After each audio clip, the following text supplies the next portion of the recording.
이번 주 첫 번째 시간에는 우리 실험을 하면서 그 실험 도구를 직접 만져볼 거고요. 그와 함께 파동에 대해서 간단하게 좀 살펴보도록 할게요. 간단하지 않을 수도 있지만 최대한 식은 좀 배제를 하는 방향으로 진행을 해보도록 하겠습니다. 자, 우리가 지금 첫 파트로는 파동광학 실험을 진행을 하고 있어요. 그럼 파동이 뭔지를 알고 있어야 되겠죠. 자, 파동 또는 우리가 파라고 하는데요. 영어로는 웨이브라고 하는 거예요. 이 물결, 우리가 좀 물결이라는 표현도 쓰기도 하죠. 이런 파동이 정의를 한번 살펴보면요. 균일한 물질의 한 부분의 변화가 일어날 때 변화된 상태가 물질을 통해서 퍼져나가는 현상. 말이 너무 어려워요. 자, 다시 말해서 좀 더 간단하게 얘기하면 반복적인 형태의 모습을 띠면서 에너지를 전달하는 게 파동이 되겠습니다. 그래서 우리 호숫가에 얘를 적어놨는데 호숫가에 돌을 던져요. 그럼 어떻게 돼요? 돌을 중심으로 동심원을 그리면서 물결이 출렁출렁 있는 것을 확인을 할 수가 있어요. 이것 역시 파동의 일종이 되겠고요. 또 지금 제가 이야기를 하고 있을 때 여러분한테 이 소리가 들리죠? 자, 이 소리가 들리는 것은 이 중간에 저하고 여러분 사이에 뭐가 있어요? 공기라는 매질이 있기 때문에 제가 하는 이 소리가 공기에서 이 공기를 통해서 에너지가 전달이 됨으로 인해서 여러분들이 소리를 듣게 되는 거예요. 그래서 이 진공으로 만약에 저희가 우주로 나가게 된다면 우리도 소리를 들을 수가 없죠. 왜요? 우주에는 뭐가 없나요? 매질이 없죠. 산소도 없고 질소도 없고 수소도 없고 우주에는 매질이 없기 때문에 우리가 소리를 들을 수 없습니다. 자, 그럼 반대로 반대가 아니죠. 물 속으로 들어가면 어떻게 될까요? 우리 물에서 얘기하면 들릴까요? 안 들릴까요? 물에서는 들리게 되죠. 왜요? 물이라는 매질이 있기 때문에 우리가 이 매질을 통해서 에너지가 전달이 될 수 있어요. 물 속에 들어가서 말을 하는 게 어려운 거지. 만약에 말을 한다면 소리는 전달이 된다라는 거. 근데 우리 말하기가 어려워서 물에서 말을 안 하죠. 이렇게 반복적으로 주기적인 모양, 주기적이라고 해요. 이런 반복적인 모양을 띠면서 에너지를 전달하는 것을 우리가 파동이라고 하고요. 파동을 구성하는 부분은 매질, 파동이 있게끔 하는 이 매질이 있어야 되고요. 무언가의 시작이 있어야 되겠죠. 그 시작을 파원이라고 합니다. 그래서 우리 매질이 없으면 파동이 생기지 않고 파원이 없으면 파동이 생기지 않게 되겠죠. 자, 파동의 종류를 한번 살펴볼게요. 파동은 크게 역학적 파동과 전자기 파동, 물질파가 있는데요. 저희가 많이 다루는 부분은 안경광학과이기 때문에 눈으로 뭐가 들어와요? 안경광학, 그러니까 저희의 눈으로는 빛이 들어오고 우리는 이 빛을 통해서 물질을 보게 되죠. 그래서 역학적 파동과 물질파도 있지만 좀 더 많이 저희가 보는 게 전자기파예요. 그래서 이 전자기파에 의한 실험을 진행을 할 거예요. 우리가 레이저 포인터로 이 실험을 진행하는 것 역시 전자기파의 흐름을 본다라고 생각을 하시면 되겠습니다.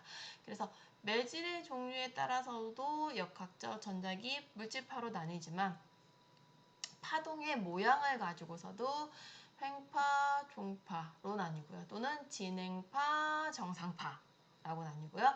진행파, 정상파의 이 정상파는 다시 말해서 정지파라고도 해요. 그리고 펄스파와 사인파로 나뉘어요. 저희가 많이 보는 파동이 이 횡파이면서 사인파인 진행파에 대해서 저희가 수업을 하게 될 거예요. 그래서 물리광학 시간에도 주로 보시는 내용이 횡파와 진행파, 사인파가 있고요.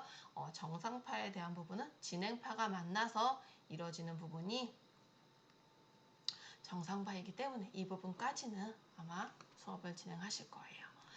자, 그래서 파동의 종류에 대해서 살펴봤고요. 파동의 발생을 보면요. 이 파동은 이 매질을 통해서 이렇게 에너지가 전달을 해요. 자, 그러다 보니까 이 실제로 매질은 이동을 하지 않습니다. 우리 줄을 잡고 위아래로 튕기면 그 물결 무늬로 줄이 움직이면서 앞 사람한테 반대쪽 줄을 잡고 있는 사람이 줄이 움직였다라는 이 느낌을 받게 되잖아요. 그게 에너지의 전달이 되는데, 자, 줄 자체는 움직이나요? 안 움직이나요? 앞으로 진행을 할까요? 안 할까요? 줄 자체는 앞으로 진행을 하지 않죠. 제자리에서 위아래로만 움직일 뿐이에요. 그래서 매질은 위아래로, 이 줄이 매질이 되는 거죠. 매질은 위아래로 움직이지만 우리가 보는 파동은 앞으로 진행을 한다라는 것이 되겠습니다. 그래서 우리 파동을 어떻게 표시를 하는지 봤더니, 파동은 우리가 X축, Y축으로 표시를 하는데요. 이 Y축 부분은 매질이 진동하는 방향, 아까 줄의 움직임 설명드렸죠. 줄에서 매질의 움직임을 Y축으로 하고요. X축은 실제로 파의 에너지가 진행해 나가는 방향을 X축으로 표시를 합니다. 그래서 이 물결 무늬처럼 우리가 표시를 하는데요. 우리가 이 파동, 지금 보여지는 이 파란색의 파동은 횡파이면서 진행파이면서 사인파가 되겠습니다. 그래서 요 하나만으로도 우리는 횡파, 진행파, 사인파라는 것을 알 수가 있어요. 자, 이 각각의 구성에 대해서 꼭 알고 계셔야 되는데요. 자, 우리 이 파에서 가장 높은 부분을 마루라고 하고요. 파에서 가장 낮은 부분을 골이라고 합니다.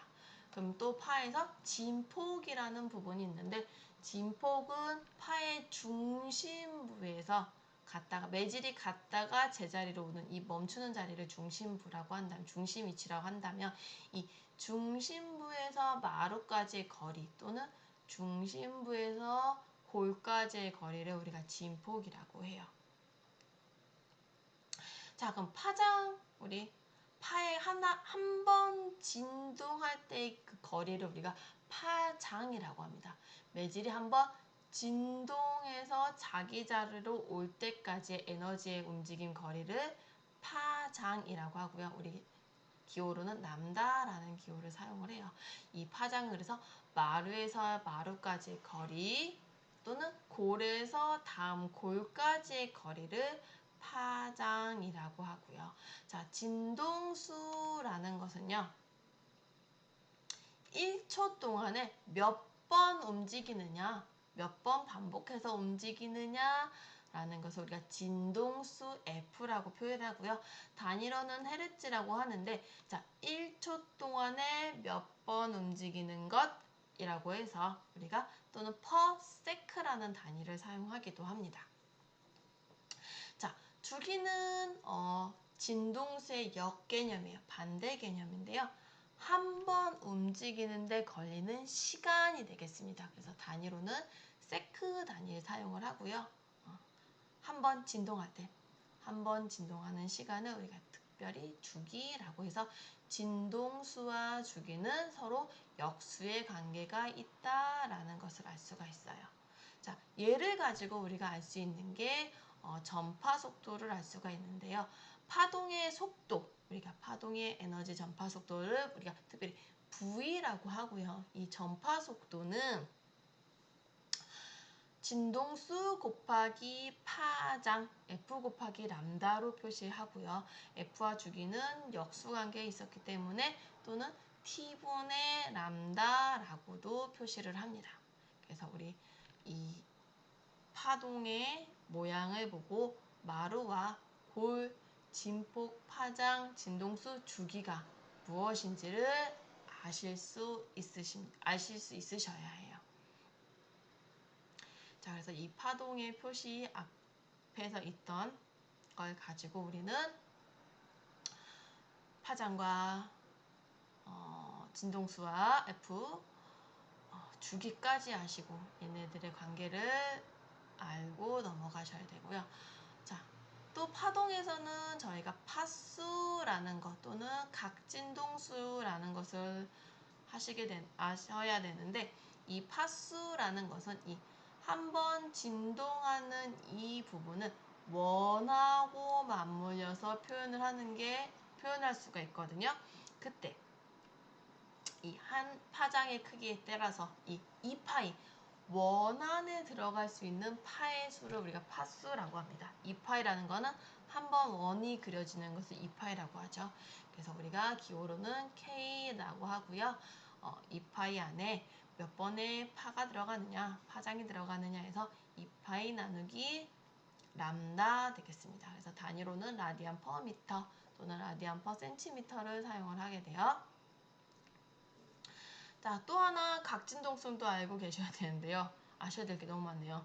자, 각진동수는 2파이 F라고 할 수가 있어요. 그래서 1초 동안에 우리가 회전한 수를 각진동수라고 합니다. 자, 그래서 이렇게 파수와 각진동수를 표시를 하고요. 이 파동의 속도를 다시 파수와 각진동수로 표현한 게 이렇게 돼요. 그래서 파장의 속도 V는 람다 곱하기 F 파장 곱하기 진동수로 표시를 할 수 있고, 이걸 다시 한번 나타내면 파수분의 각진동수라고도 표시를 할 수가 있습니다. 그래서 파동 그래프 하나를 가지고 여러 가지 표시를 우리는 찾을 수가 있어야 돼요. 그래서 이 부분 조금 넘어가고요.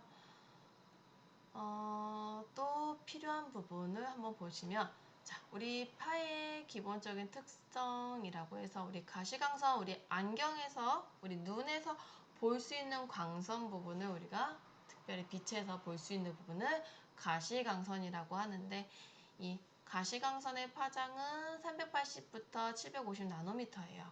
그러면 우리 가시광선의 진동수는 어떻게 될까요? 자, 얘를 알기 위해서 우리는 빛의 속력을 알아야 돼요. 자, 빛의 속력은 3 곱하기 10의 8승 미터 퍼 세크라는 것을 알고 계시죠? 모르신다면 이제부터라도 아시는 걸로. 자, 우리 속력이 나왔고 파장이 나왔으면 진동수 구할 수 있어요. 어떻게 구해요? 파동의 속도는 V는 파장 곱하기 진동수라고 했으니까 이 부분에 우리가 대입을 함으로써 우리가 진동수를 찾을 수가 있습니다. 한번 직접 수업 시간에 찾아보도록 할게요. 자, 우리 파에서 우리 아까 말씀을 한번 드렸었는데 한번 더 살펴보자면, 자, 파동은 매질이 이동하는 게 아니에요. 매질은 자기 자리에서 진동할 뿐이에요. 주기적으로 왔다 갔다 하는 진동만 할 뿐이고, 뭐가 에너지, 운동 상태 변화, 에너지가 전달되는 게 파동입니다. 그래서 이 파동의 에너지는 어떻게 되냐면 진동수의 제곱과 진폭의 제곱에 비례해서 우리가 받게 돼요. 그래서 이 파동의 에너지라는 게 우리 빛을 받았을 때 눈부심, 이것도 파동의 에너지가 될 수 있고요. 소리의 크기, 이 부분 역시 파동에서의 에너지가 될 수가 있습니다. 아까 했으니까 넘어가도록 할게요. 파의 종류는. 자, 한번 그림으로 살펴보면요. 횡파와 종파라는 얘기를 했어요. 자, 횡파는 매질의 입자가 움직이는 방향과 파동의 에너지가 진행하는 방향이 나란한 것을 종파, 매질의 진동 방향과 파의 진행 방향이 수직한 것을 우리가 횡파라고 합니다. 그래서 위에는 종파가 되겠고요. 소리, 그 대표적인 게 소리, 음성이 있어요. 자, 종파 같은 경우는 이렇게 줄의 움직임이 종파라고 할 수 있고요. 잘 모르겠어요. 또 빛 역시 횡파가 되겠습니다. 그래서 횡파와 종파로 이렇게 나뉠 수가 있다라는 거 보시면 되고요. 이제 전자기파, 우리 빛은 전자기파의 일종이라고 했죠. 그래서 이 전자기파에 대해서도 한번 살펴보도록 할게요. 나중에 저희가 만나게 될 때. 자, 앞에서 말씀드린 펄스파, 사인파 이렇게 되고요. 펄스는 껐다 켰다 하는 그림으로 표현할 수가 있고요. 사인파 이렇게 사인 곡선 모양을 띄었다 해서 사인파예요. 자, 진행파는 실제로 진행해 나가는 거, 정상파는 정지파라고 해서 움직이지 않는 파동을 정상파라고 합니다. 이렇게 파의 종류 중에 또 특히나 혼합파라고 해서 횡파와 종파 이 두 가지를 다 가지고 있는 파동도 있어요. 특별히 수면파라는 애들은 이 혼합파라고도 하고요. 그리고 공간에 따라서도 1차원파, 2차원파, 3차원파라고도 나뉠 수가 있습니다.